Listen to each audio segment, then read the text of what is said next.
米国音楽、保守と革新の分岐点。にて、非なる、二つの音楽。ゼンさん、アコギを練習してるんですけど、これってなんてジャンルですか？テンがロンハットをかぶればカントリーで、不満を叫べばフォークになる気がするんですけど、僕の中では、馬に乗るか、デモに参加するかの違いしかないんです。ガク君、実はその格好と叫びの差こそがアメリカという巨大な国家の深い裂け目を象徴しているんですよ。ギターの弾き方一つでそんな国家の闇まで見えちゃうんですか？はい、同じ山岳音楽という共通のゆりかごから生まれながら、一方は労働者の誇りを、もう一方は民衆の変革を歌うようになりました。今日はなぜアメリカ音楽が保守と革新に分かれたのか、その数奇な歴史的プロセスをじっくり解き明かしましょう。まずは2つの音楽の共通の根っこを探りましょう。18世紀から19世紀にかけて、イギリスやアイルランドから多くの貧しい移民たちが険しいアパラチア山脈に移り住みました。彼らが持ち込んだフィドルやアフリカ由来のバンジョーが混ざり合って、オールドタイムミュージックという文化が花開きました。バンジョーってアフリカの楽器だったんですか？意外すぎる。はい、奴隷として連れてこられた人々が持ち込んだ楽器が原型です。山奥で隔離された環境だったからこそ、白人と黒人の文化が密かに混ざり、古い歌が純粋なまま残った、いわば文化のタイムカプセルだったのです。分岐点は1927年、ブリストルセッションという出来事です。テネシー州の田舎町にニューヨークのレコード会社が録音機を持ち込みました。そこで発掘されたのがカントリーの始祖となるジミー・ロジャース、さらに教会の歌を商業化したカーターファミリーです。特にメイベル・カーターが編み出したカータースクラッチという奏法、親指で低音のメロディを弾き、人差し指でコードをかき鳴らす、この安定したリズムが保守的な家族の絆を表現する土台となりました。レコード会社は彼らをヒルビリー、田舎ってとして売り出しました。ところが彼らはそうだ、俺たちは誇り高い田舎者だと胸を張った。自尊心をかけて保守的なアイデンティティを確立したんですね。一方、同じルーツを持ちながら全く違う道を歩んだのがフォークです。1930年代の世界恐慌、農場を追われた貧しい民衆が各地を放浪しました。その放浪者の中に伝説の男ウディ・ガスリーがいました。彼は自分のギターにこう書き殴りました。この機械はファシストを殺す。ギターを武器だと言い切ったんですか？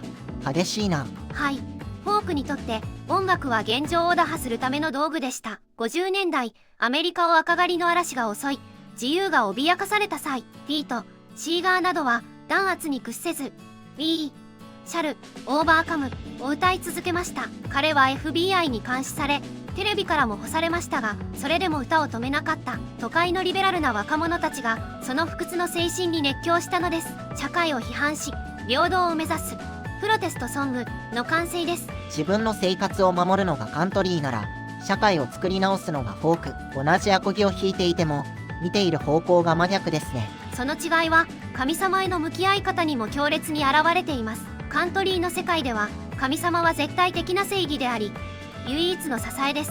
家族、故郷、そして教会、これらは守るべき聖なる三位一体です。だから現状維持を好み、伝統を重んじる保守の砦になりました。対してモダンフォークは神様よりも人間的な正義や美性を信じます。古い慣習や偏見が人々を縛っているなら、それを壊すべきだと考える姿勢で社会をアップデートしようとするリベラルの武器になったのです。南部の教会で歌うかニューヨークの大学で歌うかの差ですね。どっちが正しいかじゃなくて、心の拠り所がどこにあるかの違いだ。さらに決定的なのが愛国心の形です。カントリーの愛国心は無条件の全肯定です。俺の国を愛せないならここから出ていけという熱烈な忠誠心です。60年代ベトナム戦争の時もカントリー界は政府を強力に支持しました。反対にフォークの愛国心は厳しい批判を伴う愛です。今のこの国は間違っている、だから正さなければ愛する資格がないと歌うボブ・ディランやジョーン・バイズが公民権運動の象徴になったのもうなずけます。どっちも国を良くしたいと思ってるんでしょうけど、アプローチが現状を守るか現状を正すかで真っ二つだ。この裂け目を可視化するのに面白い地図があります。アメリカの選挙結果を見ると、南部の農村部は赤、共和党、東西の沿岸都市部は青、民主党にきれいに分かれます。カントリーはナッシュビルを中心とする赤い州の魂、フォークはニューヨークなどの青い州のサウンドトラックになりました。音楽を聴くだけで自分がどの政治的陣地にいるか分かっちゃうんだ。アメリカでは何を聞いているかがお前は敵か味方かという問いに直結するほど深刻だったんですよ。歌詞のテーマも対照的で非常に興味深いです。カントリーの定番はお酒、失恋、ピックアップトラック、そして母親、ガク君。これらの共通点は何だと思いますか？すごく個人的な半径5メートルの生活の話ですよね。その通り、カントリーは個人の苦労と日常の喜びを徹底的に肯定します。対してフォークは連帯、自由、労働組合、反戦、視点が個から集団全体へと一気に広がるのです。